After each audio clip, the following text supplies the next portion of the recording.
Hello and welcome to this new podcast, Piano 101, with me, Fran Wilson, the cross-eyed pianist, and my good friend in South Africa, pianist and teacher, Dr. Michael Lowe. In these episodes, we're going to be talking about all things piano, and we welcome your suggestions for topics for future conversations. Today, we're going to talk about that perennial issue for many of us, performance anxiety. So we're going to talk about performance anxiety in this episode, and I guess the best place to start with would be to define performance anxiety. So, Michael, how would you define performance anxiety? You mean as to what I feel when I perform, or what I think performance anxiety is? I think the latter, actually. I mean, a lot of people have an idea of what it is, but I think that, especially coming from someone who performs regularly, I think your definition of it would be really helpful.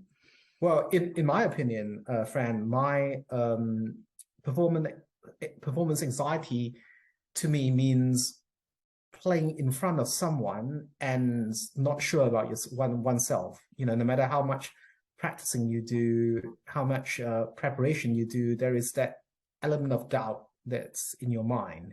That's what performance anxiety to me means. It means that I'm not in control as I am when I'm in the practice room, when I'm, sitting with the piano. All of a sudden there is, someone there that's, watching or listening. It can be anything. I mean, like, can be from an audience, like performing to an audience or performing to a camera or performing to an audience and a camera, So it just means to me one's not in control. That's all. And then of course the physical tension happens, and then the shakes, and things doesn't go according to plan, and then all the cursing and swearing, etc., etc. So where do you think it comes from? You've explained how you feel, but I mean, many of us sort of struggle to understand why we feel like this. And I'm not talking about the physiological aspects, which are common to all of us, which we'll talk about later, but perhaps more psychological and emotional things that drive us to feel like this when we perform. What do you think are the main factors that can make one feel like this?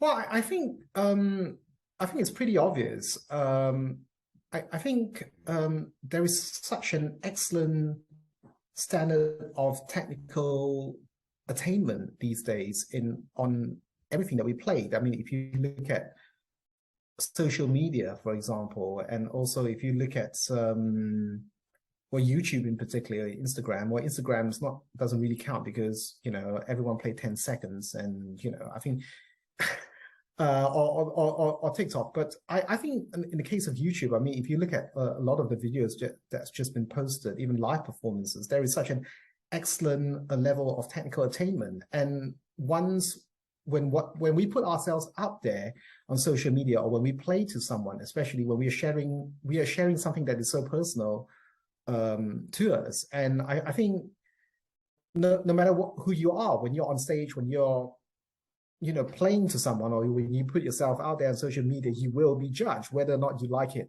or not. And the last thing any of us wants is for us to be seen as idiots, basically, and for people, especially the people that we care about, to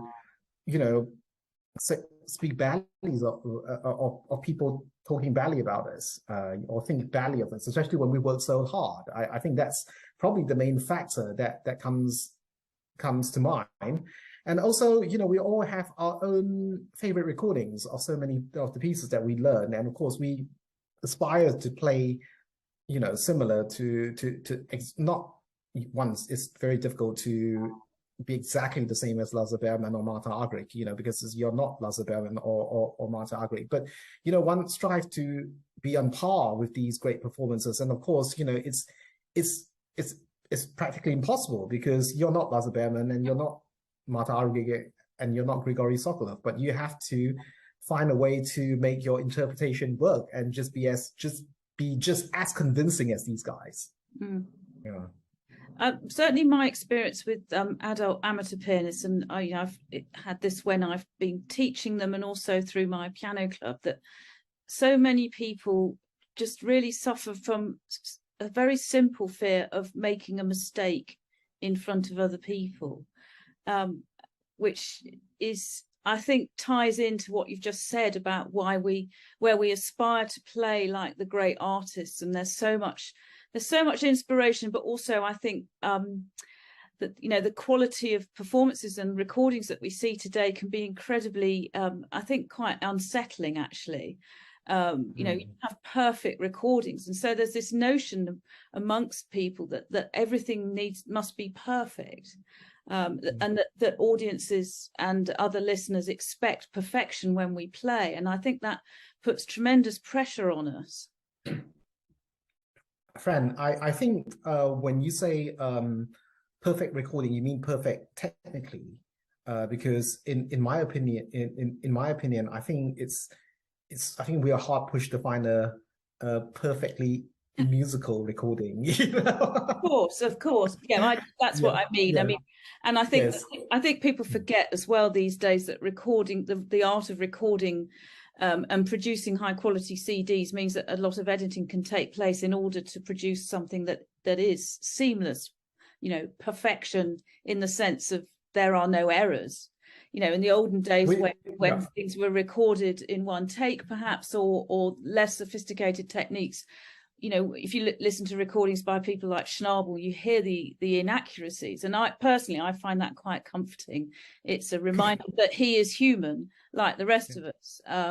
But I think there seems certainly amongst amateur pianists that I know, this tremendous pressure to play perfectly every time they get up to play, and I think that undoubtedly contributes to their anxiety, which of course then leads to other issues like tension and, you know, physical tension, and memory loss and things like that, which can impair a performance as well.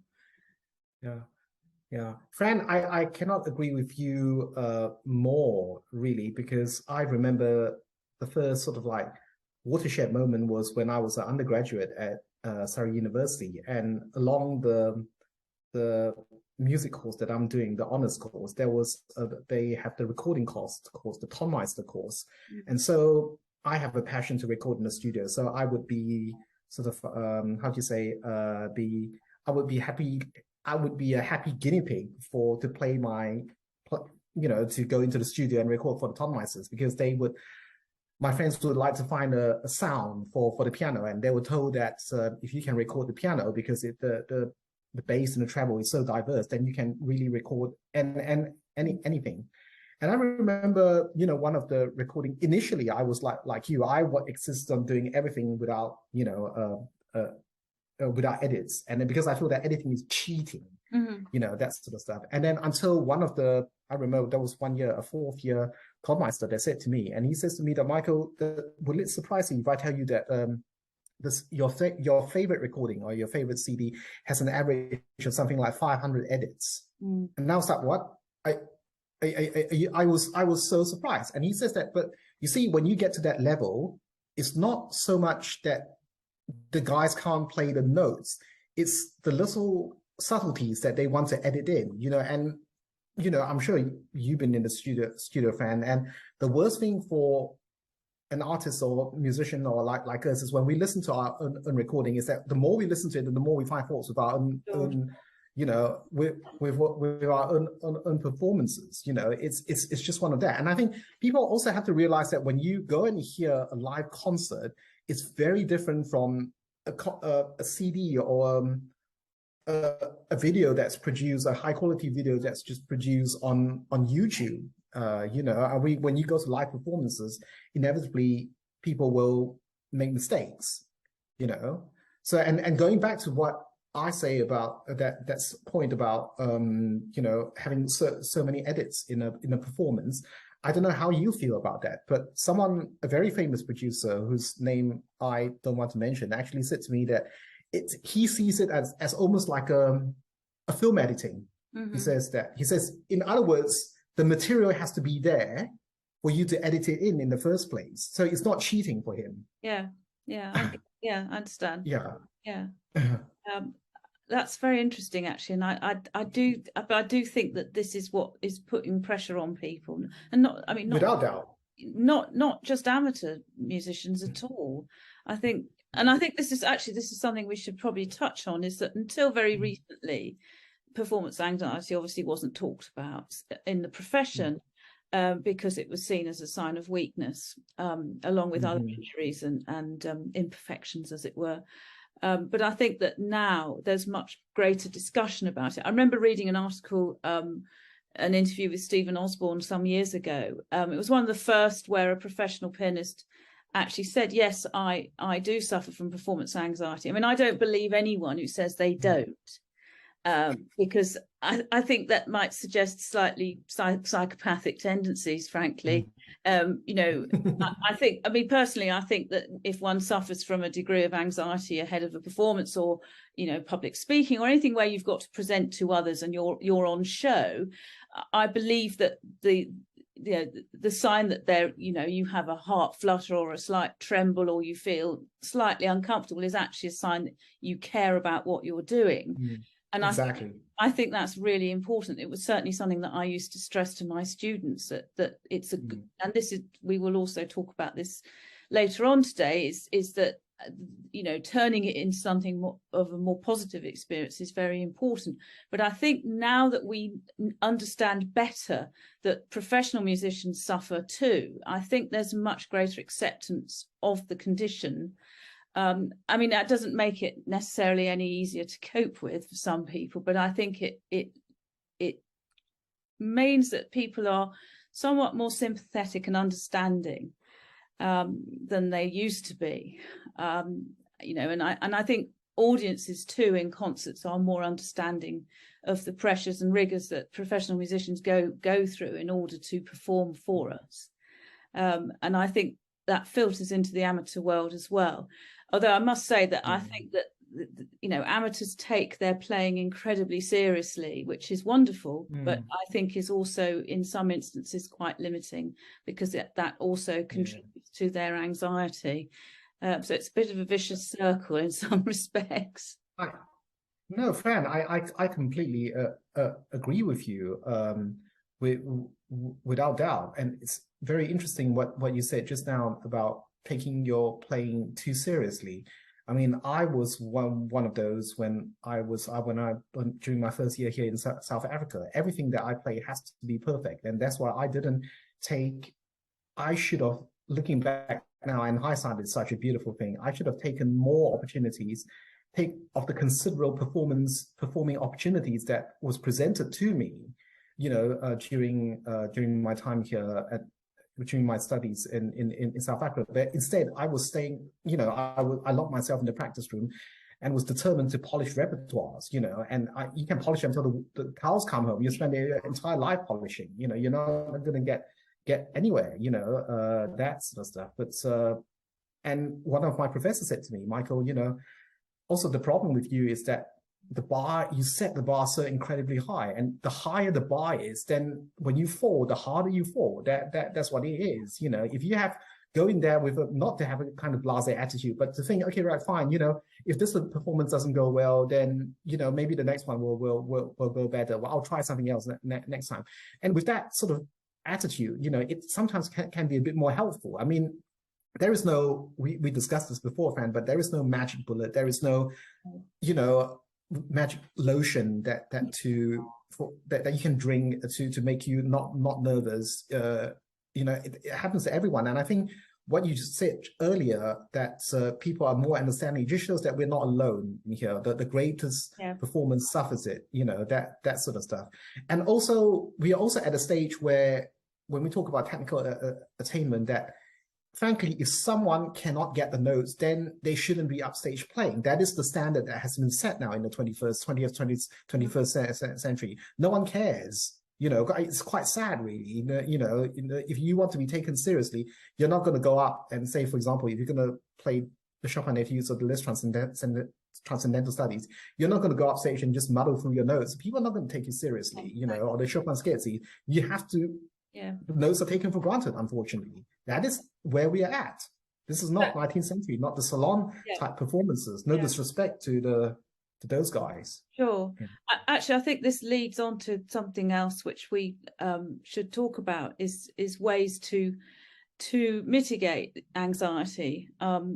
So you talked about not performing as a student or not performing enough. And I mean, Yes. my own experience, and as you know, I have came back to the piano after a long absence. I did very little performing at school, and then I stopped playing for 25 years. And then I came back to it with a real passion. And one of the things that I had to do was learn how to be a performer in order to complete my diplomas. And the thing that I think one of the best pieces of advice I was given by my then teacher was to practice performing. And it's like your daily practice. It's doing it more frequently.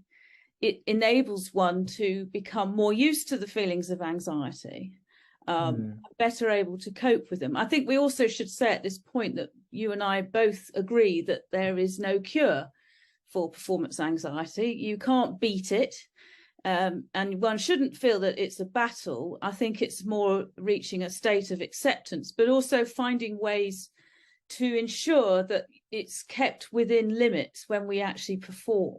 So let's talk a little bit about how we can mitigate the feelings of anxiety, or how we can turn, for example, the rush of adrenaline that floods the body in these situations, and how we can turn that into something positive, which will actually enhance our performance. Yeah, Fran, you know, my wife Laverne, she has, I speak to her, she's a doctor, and we spoke at length about performance anxiety, and she has a different way of looking at performance anxiety, because she recently just started having singing lessons. So I'm having lots of fun accompanying her, you know. So, and then she said to me that perhaps I should not think of getting nervous, getting anxious. I should think of expanding my nervous system's ability to cope with stress. And I think that's a very good way of looking at it, you know, expanding your nervous system's ability to counteract stress, or to take on stress. You know, for me, when I get on stage, when I'm nervous, the first thing that happens is that everything goes 10 times faster. So I actually have to tell myself that, you know, I have to slow down. I have to literally think every note by note. That's the only way, you know, to think and to slow everything down, which is very difficult, especially when you have the rush of adrenaline and you want to get to the end of the piece, and everything feels, and I'm sure you agree, by the time we get to the end of the piece, it just feels like everything just flashes past, you know. It's just a blur, basically. It's extraordinary, actually. I often have a feeling that, like, as if there's a film running next to me in my head, playing, and the film is actually playing me playing. It's this sort of sense of looking down at oneself when playing, which as I understand, psychologically and physiologically, is a sign of extreme concentration, and that one is in the zone, which is actually a highly desirable state to be in. But it's also slightly unnerving when you feel that you've lost time during the actual performance. Certainly some of the things that techniques I've used and have talked about with other people, you talk about harnessing the stress and the adrenaline, and using that, expanding one's ability to cope with it. And I think that's a really valid point. But I think that for the sort of more novice performer, the physical feelings can often be so overwhelming that it's very difficult to then say, actually, I just need to work with this. So something that I've found very helpful, certainly in the early days of learning to be a performer, was things like deep breathing exercises. No, that's very important. Simple Pilates exercises, even very simple things like swinging the arms, getting the chest open, and doing those exercises away from the piano, so that you're not focusing on the instrument, you're just kind of focusing on your body, and just kind of allowing things to loosen up, feel much more free, and yet within the head, kind of thinking about the opening phrases of the piece, visualizing oneself walking to the piano and resting the hands lightly on the keyboard in position. Just a few sort of simple techniques like that I've found are very, very helpful. No, those are not simple techniques. I think, Fran, those are very important technique. I mean, I remember saying to one of my student, a very talented girl who's just graduated from Bristol University in composition. And before she played her grade 8, I said to her, she told me, she says, Dr. Lowe, I want to, you know, I want a distinction for grade 8. So I said to her, I said, Megan, I said, if you want a distinction for grade 8, then you have to visualize what it is like to get a distinction. So before you go to bed tonight, her exam was tomorrow, I said, when you lie in bed, I want you to imagine what's it like to walk into your exam. Imagine what's it like that you play your scale beautifully and your pieces beautifully. And when you get to sight reading, it's the easier sight reading. You've got a good ear and everything. And bam, blow me down. She was invited, I think she got 138 or something, and she was invited to perform in the High Scorers concert, you know. I was extremely proud of her, you know, that sort of, so, and it's not, it sounds crazy, but it's not. I mean, Bob Rotella, a leading sports psychiatrist, wrote this in his book about golf, and he says that in order to win, you have to put your mind in a winning position. You have to envisage what it's like to actually go there and hold a trophy, to actually win, to hold a winning part. And I think we have to do that. We have to, as a performer, before we get on stage, we have to visualize what's it like to play, you know, the perfect performance, and not to be afraid if there is a memory lapse or if that's a wrong note. Not when you fall down, it's okay to pick yourself up again and try again, and it will be better the next time. You know, I love that idea actually of visualizing the win. I mean, I'm sure that top athletes and sports players, people like Novak Djokovic and others, I'm sure, and I know because I've read about sports psychology and the psychology of winning, I'm sure that they engage in that kind of thing a lot. I wonder though, as musicians, whether people feel that that's somewhat egocentric or kind of bigging oneself up. I mean, you talk about your student. I did something very similar with one of mine. She played violin actually as her first instrument and piano as her second, and she had to do an audition for junior conservatoire, and she suffered a lot from nerves, which in part came from a very overbearing parent, which is another thing that can we'll discuss at a later date.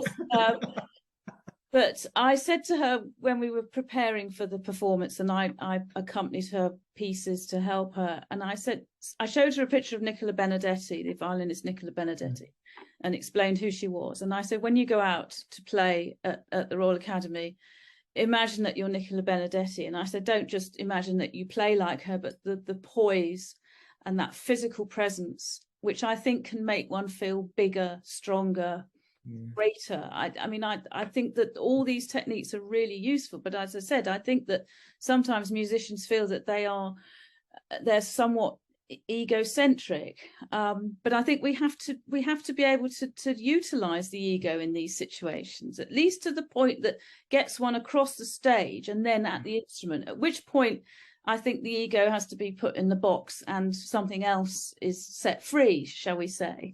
No, I completely agree, Fran. But just to follow on from what you said, is that some of the musicians that I know has got such a big ego anyway, so it actually doesn't matter to them, you know. So I think the advice that we're giving, these are not to these super egotistical guys that we see on Instagram or TikTok playing or YouTube are for the more sensitive souls. Like I said, you know, I've also know that there are a lot of pianists, a lot of musicians that I know who are wonderful players, but for some reason it hasn't quite happened for them on stage, and it would mean the world to them if they can get on stage to share what they have in the practice rooms, you know, that sort of stuff. But again, it's their journey. I think we all have our own journey. We all have our own crosses to bear, and we have to get up there. And there's no magic bullet. We just have to experiment and try again until one day we find something. And it doesn't necessarily get easier, but you know, like I said, the nervous system, if you can think of, the more you do it, the better your nervous system will be able to cope with the stressful situation. And also, I want to mention something, you know, when it comes to wrong notes and memory lapses, I often see it almost like a sportsman who, during a crucial moment, when they miss, like a golfer that miss a crucial short putt in a major competition, or footballer that misses an open goal. Well, now that we're talking about the World Cup, not that I'm watching this year, but sometimes when a pianist has, you know, a memory lapse on stage, it's very difficult for them to recover the next time when they come up to the same passage. And the reason that for that, in my opinion, is that the mind or the psyche tends to put one in a similar situation to try to resolve, you know, the stressfulness of the previous situation or the traumatic experience. So when that happens, what I would say to myself is I would flip the script to say that, okay, fine, you know, last time there was a memory lapse here, so maybe this time it will go better, and if it not, next time it will go. Next time I'll get it. Inevitably, I'm gonna get it. You know, that sort of stuff. So just little things like that, just like flipping the script, it's also very important. Oh, I think that's very true. And I mean, this is something else that I've explored a lot through with my own playing and my teaching, is this idea of, turning the message around. So it's no longer I feel frightened, I feel nervous, but actually I feel excited. And it's just changing one word, changing the vocabulary, which of course is a technique drawn from cognitive behavioral therapy and neuro-linguistic programming. Is that just changing that message, it can be incredibly helpful with the mindset.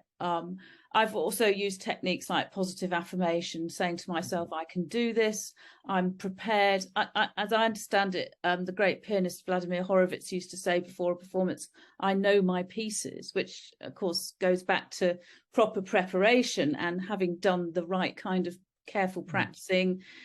Practice your performances by doing things like recording at home and then playing at home to friends, and then making the situation, like you say, raising the bar slightly each time so that it's that bit more anxiety making, but because we've prepared for it, it's not nearly as frightening as it needs to be. And I think, just one other thing, I think too, just an acceptance that this is something that happens to us all. It's human, it's normal. That's something else I think that is important to say. And going back to repertoire, which you mentioned in the Chopin studies or the Liszt studies, I think also is to allow ourselves to play within our comfort zone. We don't have to go off and play all the showy stuff, do we? If we're not confident, no, but everyone wants to. Everyone wants to, but if we're not confident in playing it, then I think that one should cut oneself some slack and play the piece. First, play the music that you enjoy. I think that also helps hugely, and play within one's limits, or at least when performing, if you know that you're likely to be more anxious than you might, is to choose simpler repertoire. It doesn't have to be the most technically complex or the most artistic or virtuosic, Also, I think that, without me sounding horrible, I think that the Chinese prodigies or the Oriental prodigies are partly to blame for this. I think it doesn't help when you log on YouTube and you see a 12-year-old playing Liszt Mazeppa, or 18-year-old that's just won the Van Cliburn playing the entire Liszt Transcendental Studies, that doesn't help, and not everyone wants to play the Liszt Transcendental Studies. But going back to what you say, Fran, about Horowitz, he also said one thing. He said that the secret to performance is playing a good performance is to feel good on the day. So I would recommend that everyone that gives performance on the day, I think sleep, I think if you have an afternoon nap, that would be great. And also Lang Lang said this, I'm not a big Lang Lang fan, but he says, eat something that makes you feel happy on the day. I said, great. I agree. I agree with that, And I think Isaac Perlman, the day before his performance I was told the story that he would go through the entire routine of his performance. Like he would catch a cab, like to go to Carnegie Hall, and he would do, and exactly those sort of stuff, like you said, practice performing itself. And then when you're practicing performing in the comfort on your own home, get someone to sit and watch you, whether that's your partner or your wife or your spouse or your cat or your pet cat or your golden retriever. That's important to get someone there just watching you, or a camera even. It just changes everything completely. Absolutely. I think talking about Perlman's routine, I do believe routine is very important. Yes. I mean, I think it's important in general as a musician, but I think on performance days and the days before, routine can offer great comfort as well. And it can make one feel comfortable. I think the best piece of advice, actually, I was given ahead of my first diploma, given that I hadn't performed in public properly ever, frankly, almost, was to make sure mind and body were rested the day before. So, light practicing, not mad practicing through the whole program at full tilt, and plenty of rest, and just keeping the head clear, not allowing too many other things to get in the way.